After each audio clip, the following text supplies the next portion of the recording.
Maendeleo. Habari za saa hizi. Kama alivyonitambulisha afisa mtendaji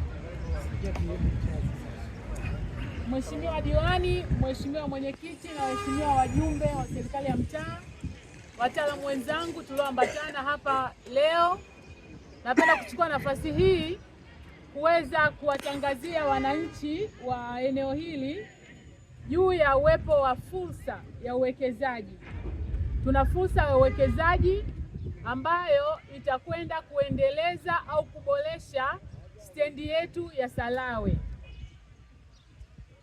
Ndugu wananchi, tumekuja na hilo wazo kwa ajili ya kuweza kuboresha huduma hiyo, ambapo wazo hili linawategemea ninyi wananchi wa kata ya Salawe na wa kijiji cha Songambele. Niko sawa eh? Songambele.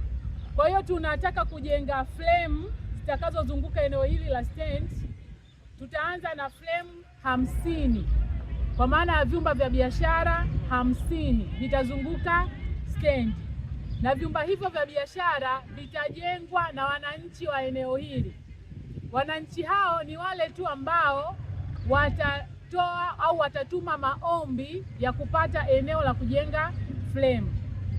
Na ili upate fomu ya kuomba kupata eneo la kujenga frame katika eneo hili, unapaswa ulipie shilingi 200,000. 200,000 hiyo italipwa kupitia control number. Kwa hiyo kama halmashauri tumeona kwa sababu fursa hii tunataka tuwape ninyi wananchi wa eneo hili, fomu hizo za maombi tutaziacha kwenye ofisi ya mtendaji wa kata.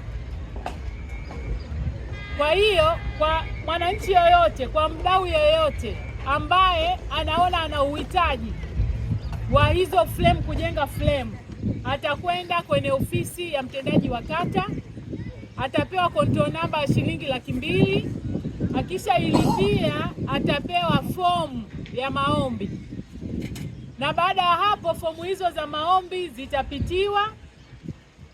Zikishapitiwa sasa, tutarudi kwa ajili ya kuweza kugawa maeneo kwa wale watu ambao watakuwa wamefanikiwa kupata hayo maeneo.